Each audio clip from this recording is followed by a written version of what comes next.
جب ہم کسی سے محبت کرتے ہیں یا کوئی ہم سے محبت کرتا ہے تو ہم اس کی پسند کے سانچے میں ڈھلنے کی پوری کوشش کرتے ہیں۔ ایسے ہی ہے نا جی؟ مجھے لمبے بال پسند ہیں تو بال لمبے کر لیے، مجھے سگریٹ پینا پسند نہیں ہے تو سالوں پرانی اسموکنگ چھوڑ دی، مجھے ٹائٹ پینٹس پہننا پسند نہیں ہے تو اپنی پسندیدہ پینٹوں کو لنڈا کر دیا، مجھے مچھلی پسند نہیں ہے، مجھے مچھلی کھانا پسند نہیں ہے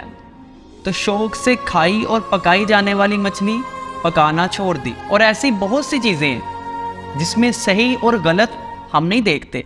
صرف یہ دیکھتے ہیں کہ وہ دوسرے کو پسند ہے کہ نہیں پسند، اور وہ دوسرا کون ہے جس سے ہم محبت کرتے ہیں یا وہ ہم سے محبت کرتا ہے، صرف اس کی پسند کے سانچے میں ڈھلنے کے لیے۔ اب یہاں پہ میرا آپ لوگوں سے ایک سوال ہے، میرا اللہ ہم سب سے کتنی محبت کرتا ہے اور اس کا واضح پیغام ہے کہ کیا چیزیں اس کو پسند ہیں اور کیا چیزیں اس کو پسند نہیں ہیں، لیکن کیا آج تک اللہ کے لیے کوئی چیز چھوڑی ہے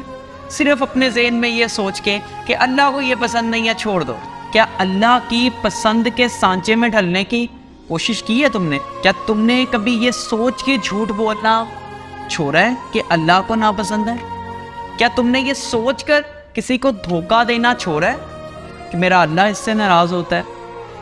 کیا تم نے یہ سوچ کر سود سے اجتناب کیا ہے کہ میرے اللہ کی سخت ناراضگی کا سبب ہے یہ؟ اگر ایسا کچھ نہیں کیا نا تو آج کا دن شروع ہوا یا اینڈ ہوا، ایک وعدہ کر لو خود سے، صرف ایک عادت، ایک بات خالصتاً اللہ کے لیے چھوڑ دو جو اللہ کو پسند نہیں ہے، پھر دیکھنا